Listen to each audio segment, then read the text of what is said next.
Good afternoon. In this presentation, we'll share some of the power techniques for OpenDaylight programming and basically how to program your applications or plugins that you put into OpenDaylight for best scale and performance. We will give some general recommendations, but we will mostly focus on the MD-SAL APIs and the MD-SAL components, data store, RPCs, and notifications. There is kind of a lot of black magic that you have to do in order to get the best performance, and we will address some of those in this presentation. So presenting will be Tony with me. Here, I will give the general overview, and then Tony, who is the MD-SAL guru, he's the architect and the main implementer of MD-SAL. He's done pretty much almost all the work on the Yang tools, a lot of the work on the Yang tools. He's led a team that implemented the Yang tools and implemented MD-SAL. So you will hear things straight from the horse's mouth, and please do ask questions in the course of the presentation. This is a really unique opportunity for everybody to hear about how to best use the MD-SAL for the best application performance directly from the guy who's done it. So we'll start with some architecture overview and background. Then we'll give some general recommendations for performance programming, and then go straight into MD-SAL. We'll talk about the data store, how to best use the data store, how to organize your data, or how does the organizational structure of your data impact performance on the data store. Also talk about RPCs and notifications. And then we'll finally conclude with some proposed new APIs that will be coming in Beryllium, kind of give you a heads up how the performance will be able to done even better. And again, like MD-SAL APIs and clustering APIs, there will be some changes and some new APIs that you will be able to take advantage of. And we will briefly touch on those. So some of you have seen this picture. This is the OpenDaylight software architecture. You've seen the other picture of OpenDaylight, the layered one, where you've got plugins on the top, then you've got the SAL, and then plugins at the bottom. But the real software architecture is actually this. You've got SAL and the core of the controller, kind of at the bottom, and then you've got all kinds of plugins interacting with the SAL and the core of the controller. To the controller and to the infrastructure, it doesn't really matter whether a plugin is a protocol plugin or an application plugin. It's all the same. They all use Yang to define their APIs. They all use the same MD-SAL APIs or data store APIs to exchange their data. So basically, the architecture is really kind of just a two-layer architecture with a core at the bottom and applications and services executing on top of the core. And then the core provides functionality for Yang constructs. As I said, I mean, the APIs for the components are defined in terms of the Yang modeling language. We actually use Yang as an interface description language. And Yang provides three basic constructs. It provides RPCs, notifications, and it provides data. So what the core of the controller provides is a messaging, a message bus, or very simplified message bus, and a data store that can store Yang-defined data. And then applications take advantage of that. The only difference between network plugins and kind of application plugins in a controller is what do they talk to. Network plugins talk to network devices using network protocols. Application, quote-unquote, plugins talk to external applications, Python or OSSs, BSSs, or GUIs, or what have you, using typically REST APIs. You can also use netconf as a northbound protocol to other applications or other systems. But most apps, external apps, will be talking to the controller using REST. REST can be of two flavors. One is RESTconf, where the REST APIs are rendered at runtime from Yang models, or an application can implement its own REST APIs if they choose to, if RESTconf is not good enough because some external apps already require a different format for the REST APIs or different structuring for the REST APIs from what RESTconf provides. In that case, you can use all the Java constructs to define your own REST APIs and use it within the application. This extends to clustering more or less transparently for applications. Transparently in the sense that you don't have to worry about on which controller node within a cluster a particular application resides that you want to talk to. Clustering, of course, locality of the applications has impact on scale and performance. So you kind of don't have to worry about how to do the plumbing, but you still have to be aware of locality of applications and make sure that apps are co-located with the data, or apps that you want to be talking between themselves really often, great volume exchanged data, they should be co-located or pretty much as close to each other as possible. So the plumbing, the SAL core takes care of the mundane connectivity between different apps, but you still have to be aware of locality. So what this is basically MD-SAL, and now it becomes a misnomer, and it's a historical evolution. It kind of, SAL was a real SAL, service adaptation layer, where code resided in a SAL before, but with MD-SAL, we actually take the adaptation out of the SAL, and the SAL just basically remained a plumbing that's connecting producers and consumers. So you can see the consumers here in yellow and the producer in green. Again, with the model-driven approach, you have the API for the producer, the contract for the producer, what it provides, defined as a Yang model. And then you can have consumers for that contract be either internal to the controller or external to the controller. The producer doesn't really care where the consumers for its API, for its services reside. The infrastructure takes care of basically routing the requests or notifications or exchanging data between the producers and consumers automatically. That's all taken care by the MD-SAL. So the bottom line is MD-SAL is really a plumbing that's connecting producers and consumers. And again, the functions are the producers can be communicating with consumers using the data store or using direct messaging. Now, you can also have producers actually externally.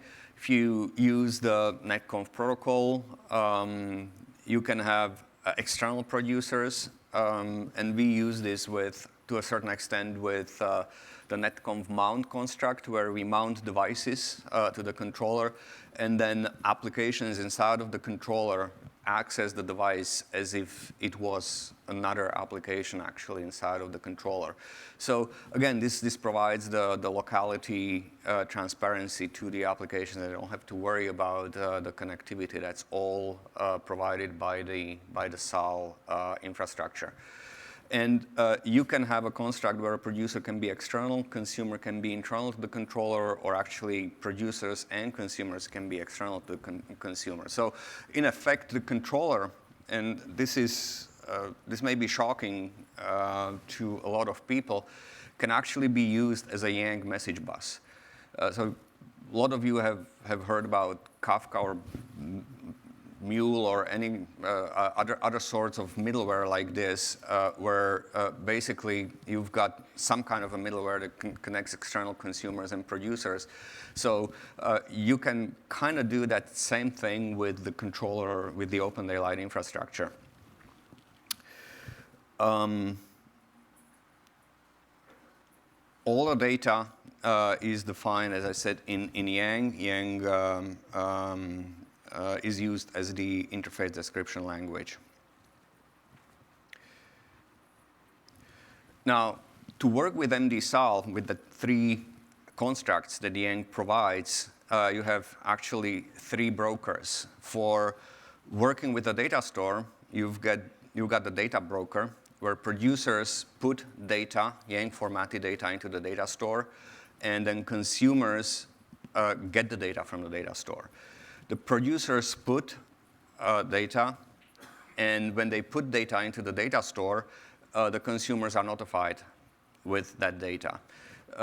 The good performance pattern for OpenDaylight using the data store is you don't read the data store. You subscribe for notifications, and the data gets pushed out to the consumer. So you as a consumer subscribe for notifications, and then data is pushed out to you. And another broker is the RPC broker, and this is for the RPC client is actually the consumer, the RPC server is the producer, the client calls the server, and the RPC broker routes the call appropriately. We've got 2 types of RPCs in OpenDaylight. One is global RPCs, where you can have only one instance of a producer, one instance of a server in the entire controller, or routed RPCs. Again, the performance characteristics are vastly different. We will go into that later. And the choice which one you want to use depends on whether you just need a single instance of a particular RPC service in the controller or multiple instances, and you need the controller to route the calls between the clients and the servers. The third data construct, or the third communication construct between producers and consumers in OpenDaylight can be notifications, where a producer is publishing notifications into the system. It goes into the notification broker, and then you can have 1 or more consumers, actually 0 or more consumers, that receive the notifications. And again, the performance depends on how many producers you have in the system, how many receivers, consumers you have for each notification, and so forth. The infrastructure takes care of all the plumbing, but in order to get best performance, you've got to be cognizant of the fact of how many instances of each producers and consumers you have in the system. Now, MD-SAL internals, I would like to hand over to Tony. So as Jan mentioned, there are 3 conceptual brokers. Actually, implementation-wise, some brokers are tied together. For example, most of the people who are using the MD-SAL sees the binding-aware brokers. In reality, binding-aware brokers are just an adaptation layer on top of the real brokers, which are the DOM implementation broker, which allows for clustering support and support for all the models. So the concepts of the APIs and actual implementation of the MD-SAL is a bit different. And as you could see, basically most of the binding applications and most of the applications you see are using the binding-aware MD-SAL APIs. But then there are other applications which are using DOM brokers directly without the binding adaptation in order to provide the common services for all the applications, such as RESTconf or netconf. So the DOM APIs are more powerful APIs, more power user APIs. And this actually allows us that the DOM brokers use the easily serializable representation of the data, communicate it across cluster, provide the data store for any Yang model you designed without any need at our side to implement new code. And actually, all the routing, everything happens in the DOM broker. And basically your applications, when you are registering, is registered to the DOM broker with the notion that there is we need to do data translation if necessary, and MD-SAL takes care of the data translation if necessary between the binding and DOM format. Document object model. So it's our internal representation or proprietary representation is inspired by the XML DOM APIs, how we represent the Yang stored data. Actually, it's easier, for example, for the netconf and RESTconf to produce a JSON from that or to produce XML from that, because we don't need to have Java classes generated for that. And actually, this format is more natural for data store operations than using Java classes, because the data store operates only on 10 classes, which are put together to represent any Yang data.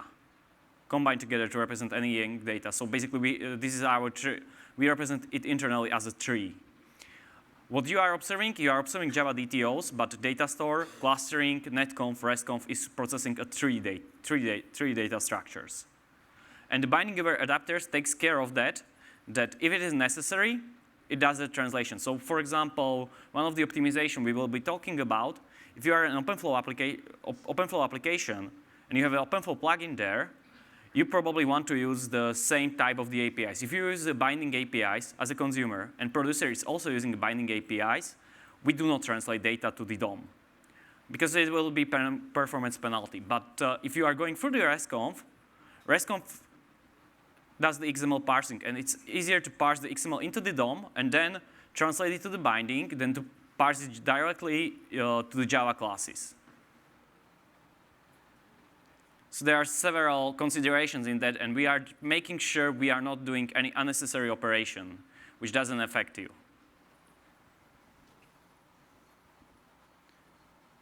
So let me start with the general recommendations.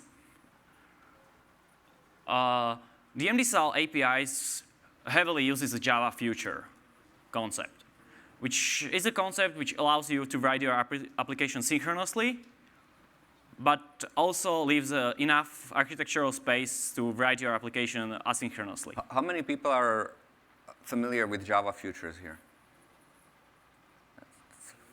OK.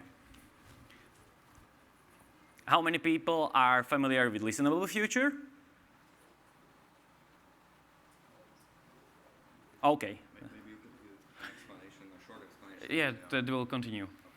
So MD-SAL uses a future. The generative binding APIs for backwards compatibility reason use a normal Java future, which allows you basically to pull for the request or to block for the request.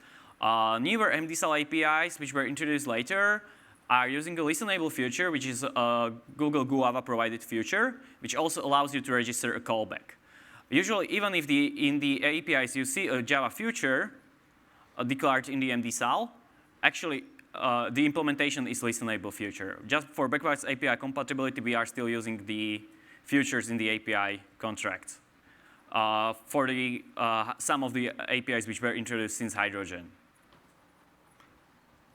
So this actually allows you, using the listenable features, allows you to use a helper function, which is in Google Guava library, which is the features add a callback. This way, you don't need to have to block in order just to receive the data.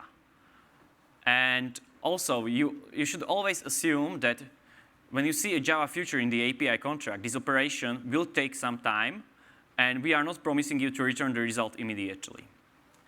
This is a really important notion, mostly when you are working with the data store APIs or data broker APIs. The read operation may result in the clustering in the Lithium or in the and further along may result actually in the read from the remote node in the cluster. So it is really asynchronous operation which may take some time, and you need to account for that in your code in order to write the efficient code. Yeah, so you can use synchronous operations. Futures allow you to do that for simplicity if you need to do that. But for power programming, for high performance programming, the best is to use the asynchronous APIs and the asynchronous futures. So, Is there a way to control where the data is stored locally or remotely? currently not. Currently not. We will talk about that later.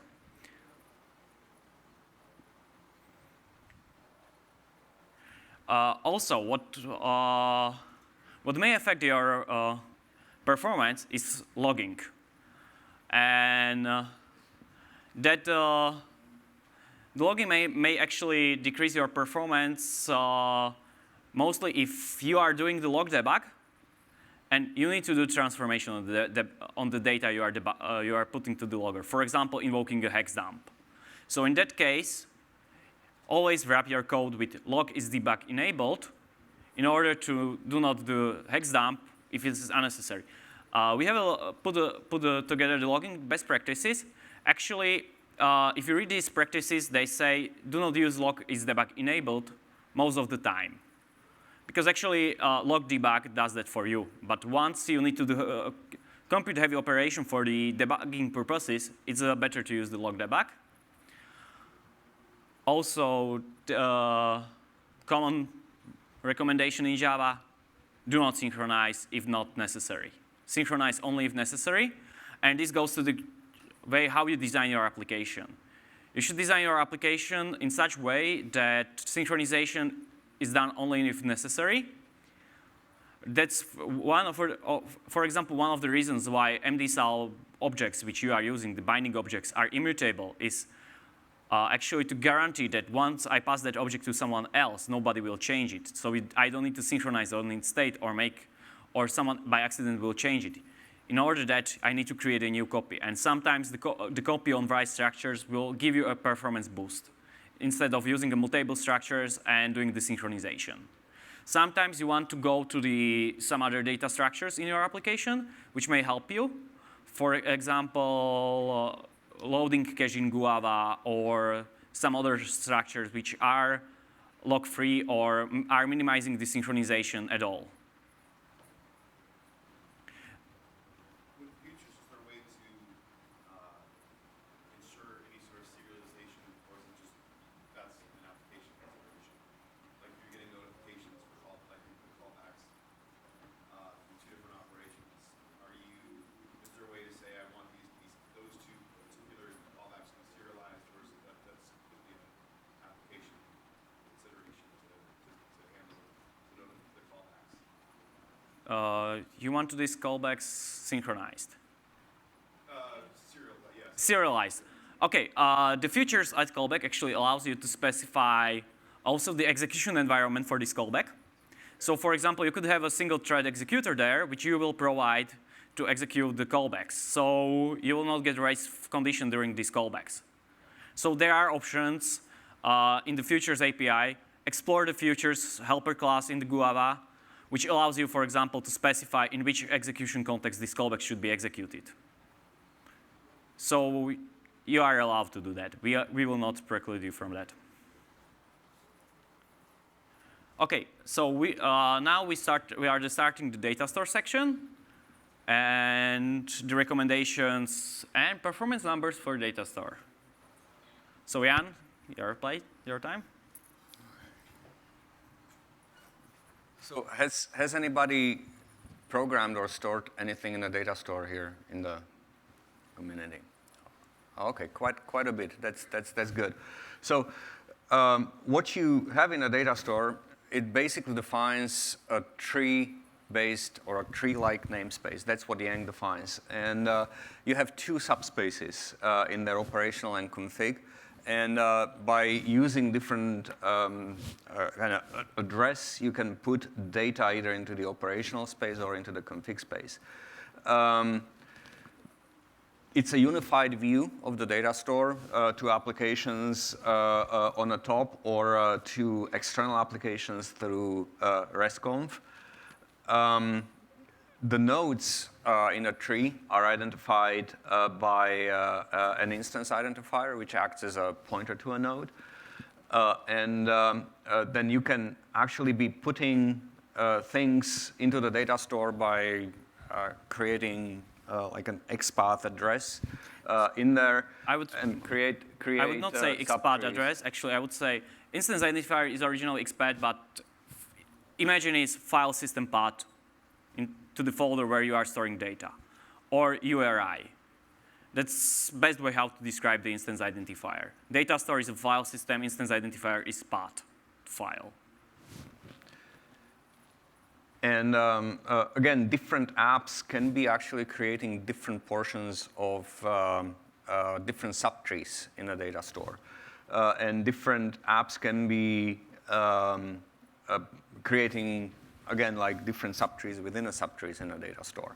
Now, in Lithium, this is the logical view of the data store.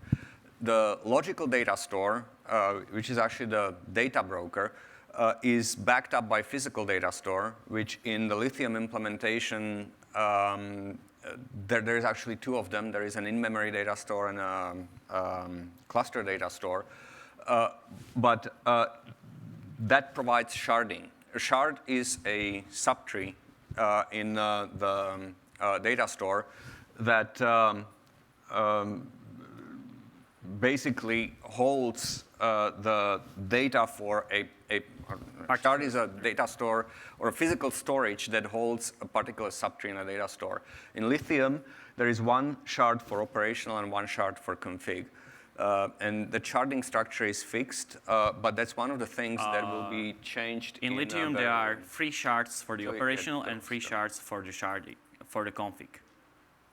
There are 3 shards for the operational and 3 shards for the config. Which ones are those? So the Lithium clustering is based on module-based sharding, and they are by default. You could configure that also and enable the sharding for your shard for your application. There is a shard for the inventory, there is a shard for the topology, and there is the shard for everything other.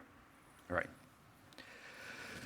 Also, what happens with the logical data store or data structure is we support a concept of mounts where external netconf nodes can be mounted into the ODL data store namespace. And then the subtrees for the devices actually appear in the namespace, both in the configuration and operational namespace. Now for the recommendations, back to Tony, and then we will go over some performance measurements, which will interpret the results of a benchmark that we did for the data store. So proper structure of the data is the first one. Always, by proper structuring your data, you could better facilitate your read pattern or your write patterns. Also, there is a change. This API is a bit better. We introduce, into Lithium, we introduce a data tree change listener, which doesn't provide you, as it used in the Helium or Hydrogen, doesn't provide you a hash map of everything what changed, but provides you with a list of the items that changed directly. Based on your subscription, these APIs are more type-safe than the data change APIs. And if you need data details, these are calculated lazily. So we spend less processing time to create a data change event for you. But if you want details, there is a still possibility, and there is a cursor API to navigate the change. But most common use cases is you will get the change, and you will look at the before-after state, and that's all. And these APIs are more type-safe for the binding-aware applications. For the writing data, use the write-only transactions, not over the read-write transactions. In the write-only transactions, with the cluster data store, which is now default, we need to maintain less state and transfer less state than for the read-write transactions, which is less resource heavy, and does give you a performance boost. The other recommendation is if you are writing a lot of data, or your transactions are depending one on each other, use a transaction chain API instead of submitting transaction, waiting for result, and submitting next transaction. If your transactions depend one on each other, or you are exporting the state of the device, or continuously writing data to same subtree, prefer the transaction chain. This gives the clustering data store and MD-SAL better visibility that these transactions are dependent on each other, and we could optimize for that. When possible, use put over the merge. You will see in the benchmarks that the merge operation is more costlier than the put. There is also alternative data broker available, which you could wire using the config subsystem, which is a ping-pong broker, which is for write-heavy applications. And actually, if you are using a transaction chains and ping-pong broker, you get a batching for free. We batch your transactions based on the speed of the data store in order to increase the performance. And preferably have a single writer for subtree. That way you will not result into conflicting modification operations. And actually data store is much faster, because if there is a single writer for the subtree, data store doesn't need to merge data, but we reuse directly your data to be stored. So can you give an example for the first one, like the proper structure? Okay, so if you have, for example, in your data structure 10 leaves, and you update 5 of them, these 5 of them probably should be in separate container, because you could write that container separately instead of writing the whole structure, the whole complicated structure again and again. Or if you have a 2-key, for example, if you imagine a flow and table, if you model that there is a flow whose key is a flow and whose key is table ID and flow ID, so there is no concept of the table in the model, you will end up you can end up pretty much easy with hash map, or not hash map, with a map of over 1 million entries. And if you introduce a list of the flows, list of the tables, and inside it a list of flows, actually you had a spread of 255 and 10,000, 10,000, 10,000, 10,000. Lookups will be faster. So it really depends on your data, but there are ways how to structure it. For some type of the data, you could figure alternate structure, which will make more sense. And your read-write patterns will actually be better for that structure. It depends on the use case.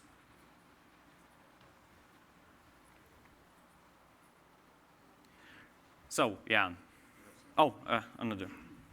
Sorry, in the previous slide, you have, there is a tree with operational config, right? And, Oh, this one. Yeah, and when you are writing transaction, you need to provide, I'm going to write in the operational Yeah, yes. on the operational tree. I'm confused because in the right part of the tree is like that tree support both types, operational config, but in Java, So this is just drawing the config tree on top of the operational. They are 2 separate trees, so it's really. because in Java, once you write The this color is the key, not the location. Like in that case, that representation, it's like 2 Java models, right? Well, No, this is one Yang model, but part of the data are stored in the config tree, which are config true data, which means in the configuration these data are to be configured, and then this same model describes also how the operational tree looks like, along with additional data augmentations, which are, for example, the flow statistics. So your flow, which you configured in the config tree, once it's installed in the switch, well, in the OpenFlow use case, once it's installed into the switch and is discovered back from the switch, reported back by the switch, is written using the same model into the operational tree, because it's now operational state of your network, along with augmentations, which are not config, which are only operational, along with additional operational data, which are statistics for that flow. So the key here is operational data is in that cyan color. The config data is in a yellow color. So what you got on the left side is an operational only data, which would be a red topology from a network. What you've got on the right side is both operational and configuration data defined in the same model, and that's more appropriate for inventory, right? You've got some state for a node, and you also can configure the node. That's in Java, when you define config false. Yeah. Exactly. So config false would be the left part of the tree. Yeah. Yeah, but if you say config false, So one of the trees only operational. If not, it's Operational and config, yes. no. In Yang, config false means it's only state data, but config true means it's state or operational. It's config or operational data. So left is config false, right is config true in a Yang model. When you got a consumer app and a producer app, and both of them are trying to read the same subtree, you get some type of a locking or something? No. This goes, as I mentioned, we are using the trees. Our tree structures are immutable, which I mentioned general recommendations, which means we have a copy on write. So if two applications are trying to read the same data, they see the same Java object. And actually, since the Java object is immutable, we are pretty much safe to show it to them. And data store actually is also, the internal storage of the data store is immutable also. So basically, that structure, we don't need to look on the reads. They just can go freely into the data store and walk the structure. But what happened to the traditional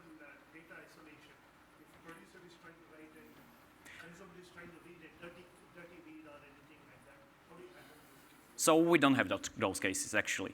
So write is only a copy on write. And actually, how the write happens is we reconstruct the tree up from point where you wrote. We reconstruct the path up to the root, and we replace pointer in a data store. So it's a compare and swap instruction in the data store during the commit where new tree is published. This tree is created in separate thread.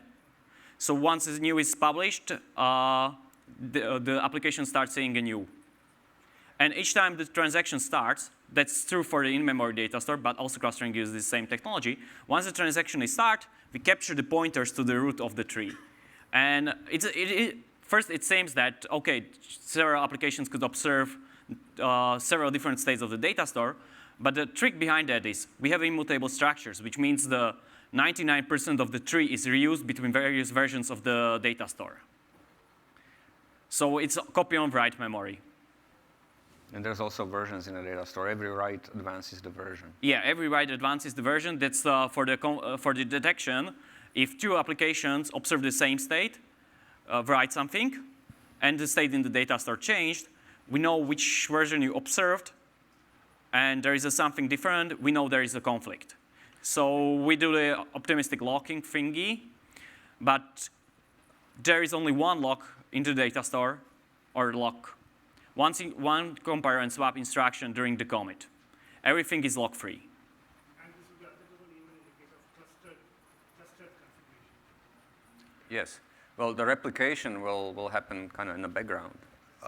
But there is always, with clustering, there is always a master and replicas. And all the changes go to the master and then are replicated to the replicas from the master. The thing why we mentioned that user transaction chaining is in the cluster, if you happen to not be on the master, the transaction chainings give us visibility that these transactions are correlated or are related. We could squash them into one and send them one to the master. So that's where the transaction chaining comes and plays a role in performance, that the MD-SAL itself has more visibility into how you are using the data, and we could do optimization based on that. So does the writes to the tree honor the config true and config false? Say someone tries to write config data into the wrong side of the tree. You are able to write the config data to the operational, but maybe the application may not react at that. So if this is really a configuration data for the config application, you should write to the config. And that application then itself writes this data to the operational to actually to propagate it. It accepted your config, and this is my operational configuration I'm using for my operations. Any app within OpenDaylight, any plugin is able to read and write for any config or operational, but RESTconf limits writes to config from the outside. So operational, you are able to write to the operational, but this API is meant for applications to export state, and you are writing to the config in order to basically write the configuration for the other application. So or the remote node. You've got restrictions writing into operational, but inside of OpenDaylight, you have the freedom to write any data store in any config or operational. And you talked about the change listener. It's a list and not a map now. Is the list now going to have it in the right order? Like the parent is created first, the child is created later? It will actually list the parent first in the list and the child. So you look into the data tree change listener API. So if you registered for the open flows, that list for the flow.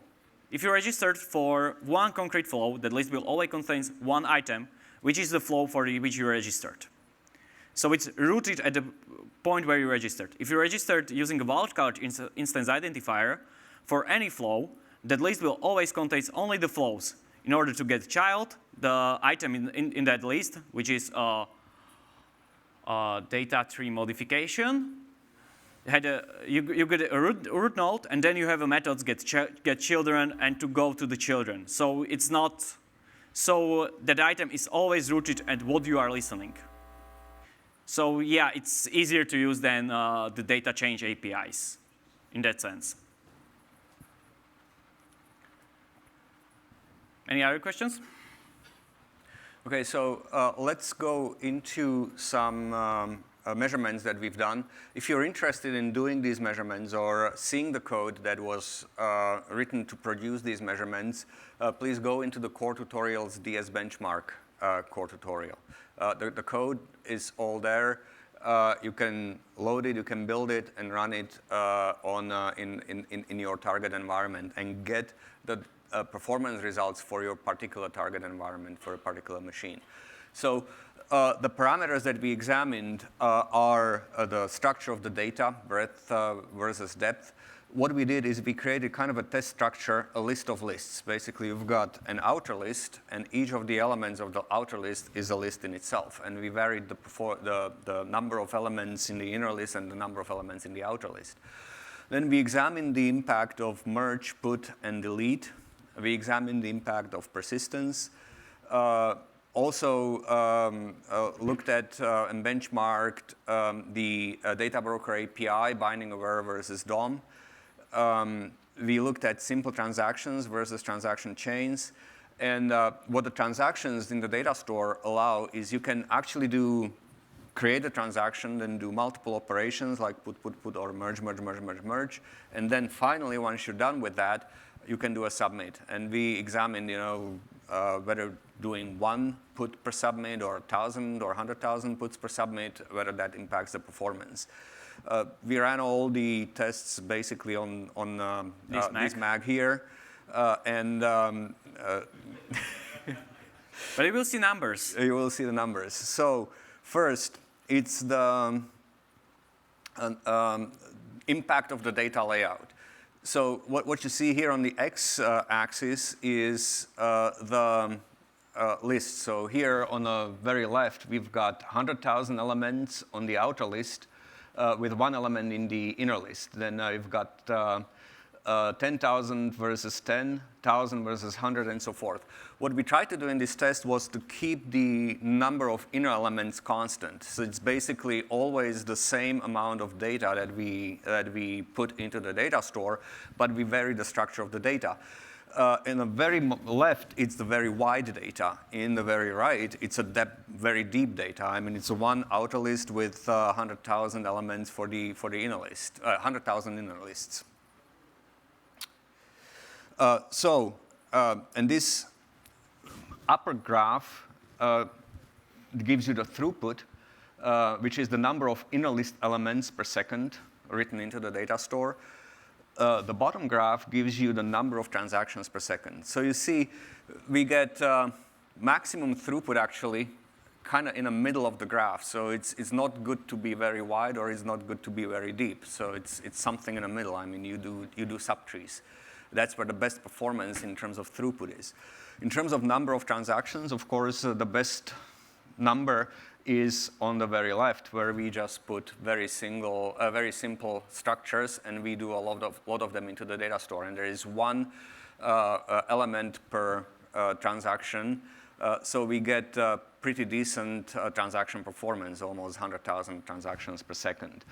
It goes down a lot as we push through a lot more data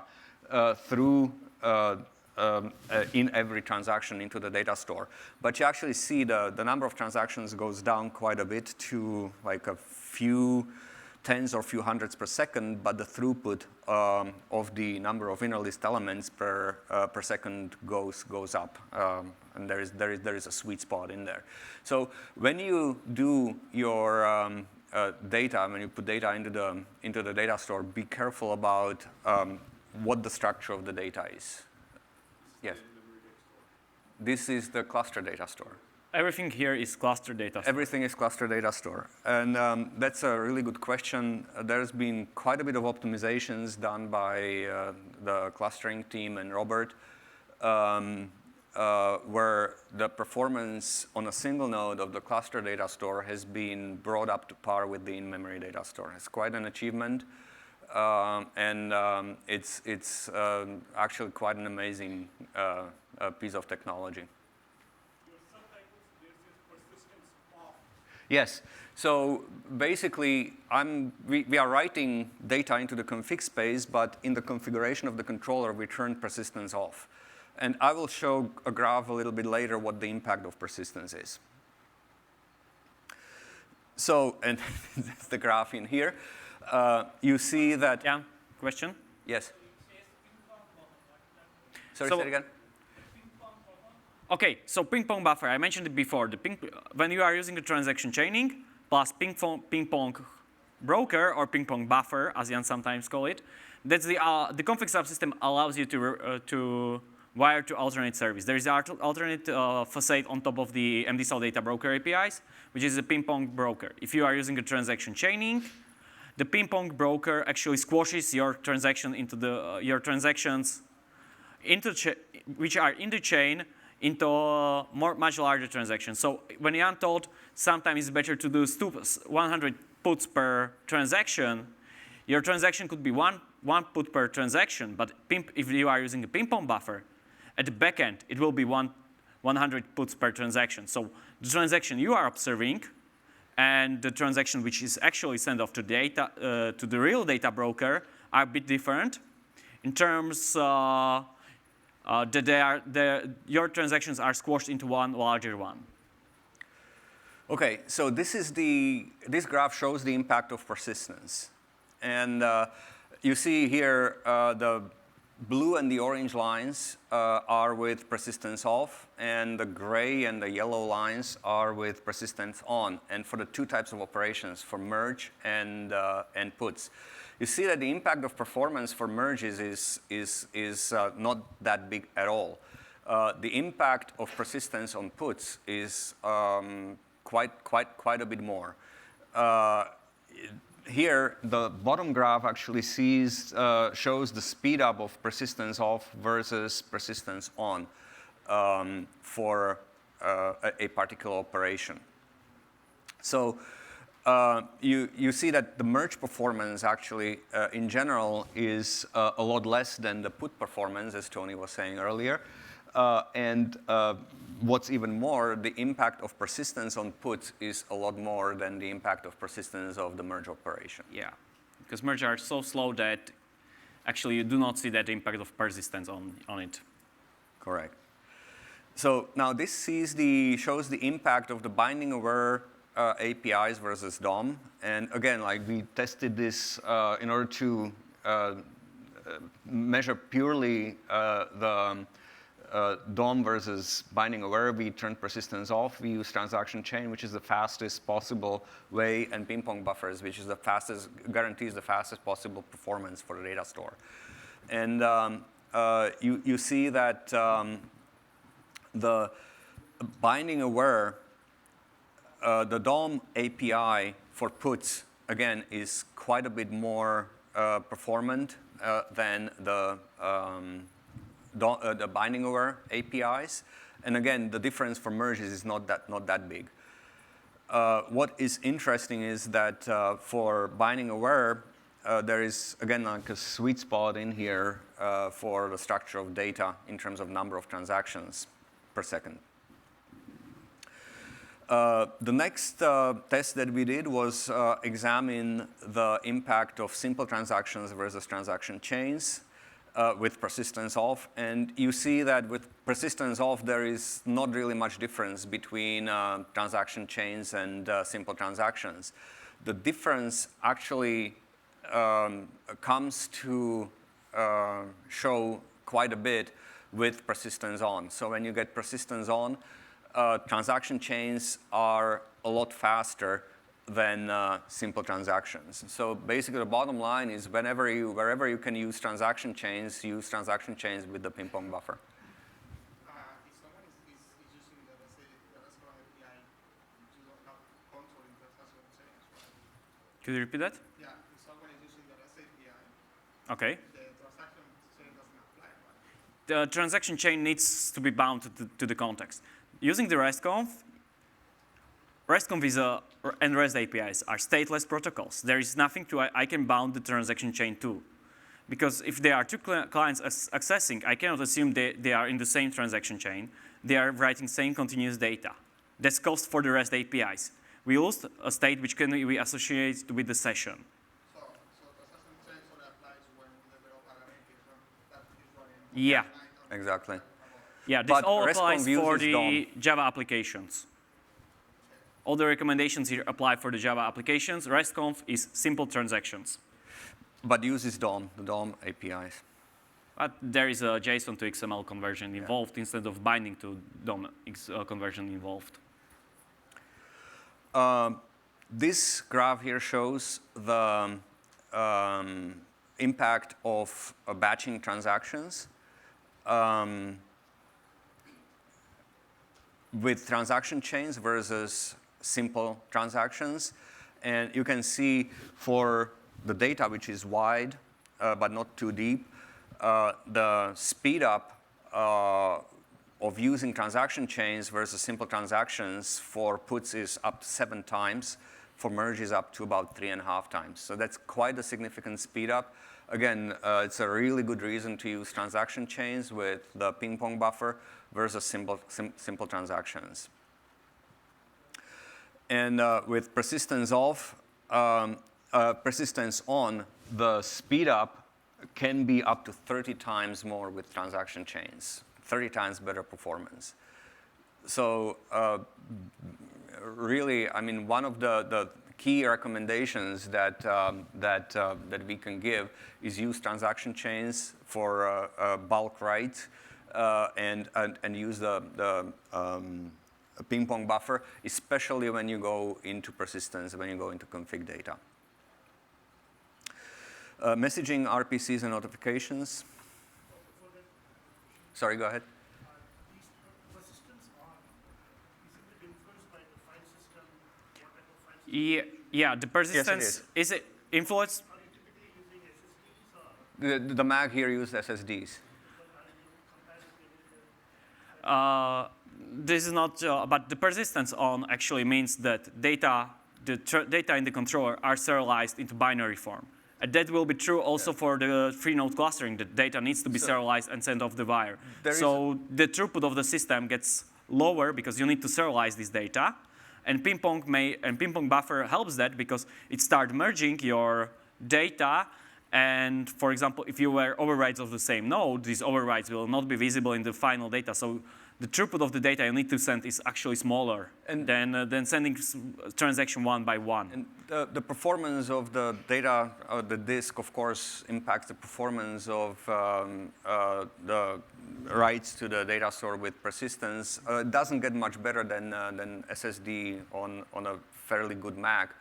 And even there, you know, you've got 30 times the difference between persistence off and persistence on. So be very, very careful, and especially when sharding will be enabled, and you will be able to set these parameters on a per shard basis, what you persist and what you don't persist. Persist only what you must. And my second question is, have you done the profiling to see what are all the components, what percentage of time they take? Yes. Profiling numbers. Yes, but that's Breakdown of rest layer versus the REST layer not involved, but yeah, we did profiling. That test is pretty much old. And actually, profiling was used a lot of during the improvements in the clustering to match the speed up, to match the performance of the in-memory data store. And even in some cases, I think the performance is better. On the single node, I believe. Sorry, my last question. Usually the southbound transactions are much more larger in a real-life system than a northbound. So have you guys done any performance using southbound transactions rather than northbound? it doesn't matter to the system. Northbound, southbound plugins are all the same. So so that was the question before, that in a controller you are able to write to the operational or config space. From the point of the MD-SAL, there is no southbound, there is no northbound. They are just applications. Even the RESTconf is just an application on top of MD-SAL. There is no distinction. So we are providing the common services to the northbound and to the southbound. No distinctions between anyone. And that way, any optimization that we do to the data store is for everybody. And again, the code path is shared, so whatever bug fixes are done for one are done for everybody. Do you have any recommendation for like the key selection for all these objects? Like we were thinking, should we use a URN as a key? But as the hierarchy gets deeper, if each object has a URN format, does that impact the lookup performance likely, yes. Yeah. It may impact, it may not. It depends on the other aspects. For example, if the applications are with applications which are reading data or looking for the data are inside the JVM or the outside the JVM. If they are outside of the JVM, if your keys are, for example, using the RESTconf, your keys are large, a lot of serialization, deserialization involved. If your keys are smaller, less serialization, deserialization involved.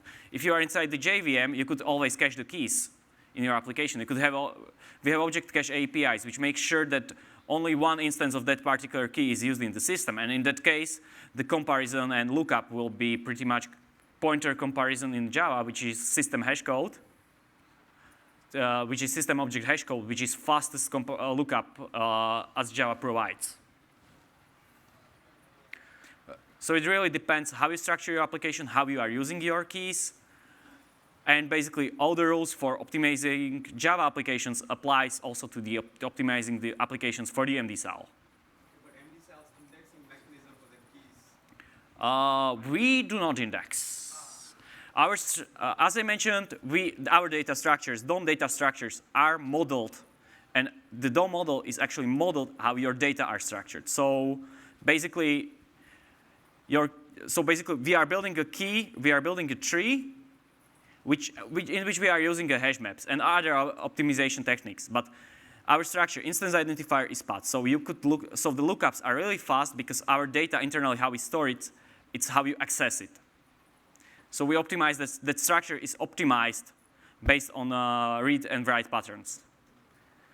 And internally, we are using, if the map is too large, for example, if your node subtree contains 10,000 subtrees, we are using a try map, and that does the hashing and does pretty much crazy stuff to actually optimize. So we are using clever structures which are already out of the box provided by other projects. Tony, let's move really quickly. Yeah. So for the RPCs, do not block on the return feature, which we mentioned before. Use features at callback, and always assume that RPC may throw a runtime exception in order to not kill your application. You don't know if you are invoking the RPC. You don't know who is the implementer on the other side, and if you are in the JVM, the execution is from the same thread. So if they throws the exception, that exception gets to you. For implementation of the RPC servers, do not CPU-heavy operations in the callback. Once MD-SAL invokes your RPC, the MD-SAL usually tends to do not the context switching during the RPC invocation. That thread doesn't belong to you. So you should dispatch to your own thread and return the future in order for the callback. And where possible, return the listenable futures. Yeah, so these two graphs show the performance for global RPCs and for routed RPCs for different numbers of servers and clients for the routed RPCs. You see that the system, at least on this Mac, maxes out at about 18 million global RPCs per second and about 6 million local routed RPCs per second. This is on the local system within the same node. We haven't done the measurements for clustered node. That will be coming at some point in the future. And you can actually see that the performance kind of goes up with the number of clients because there is a limit of what a given server can do.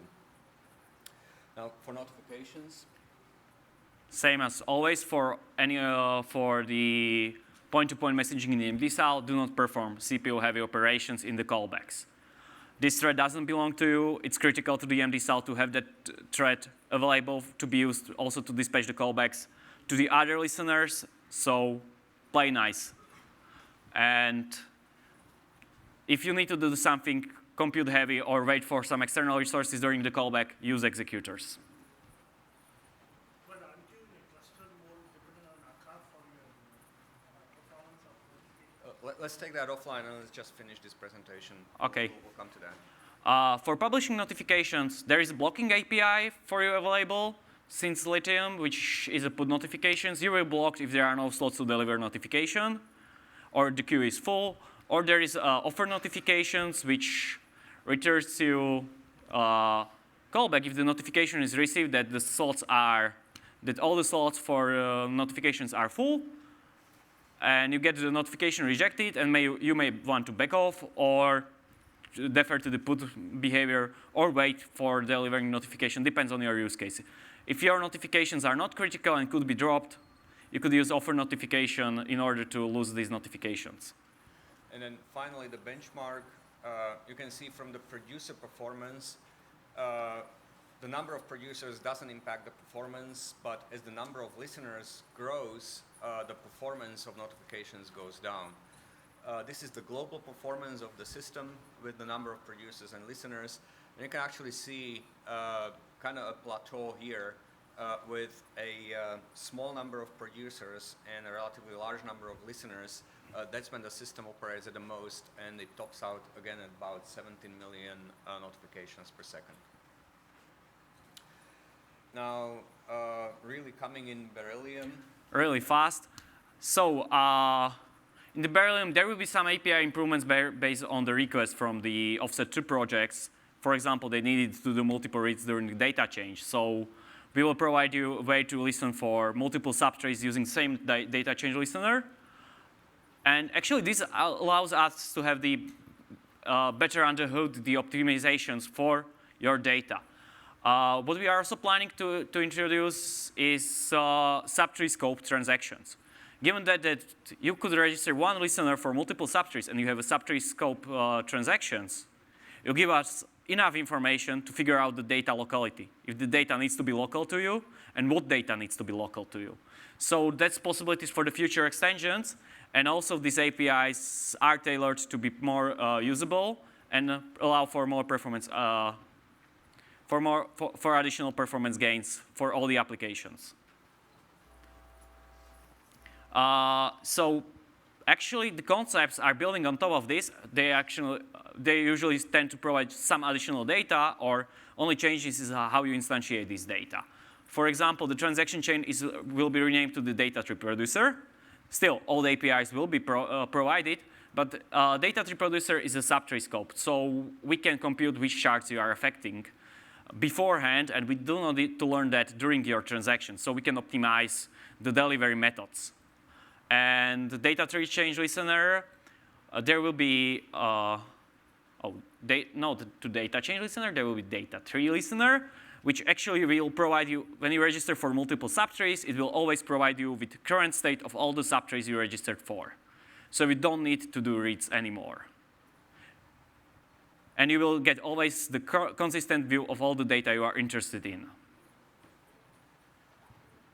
Additional questions? Let's take the questions outside. Yeah, outside the room. Thank you very much for staying.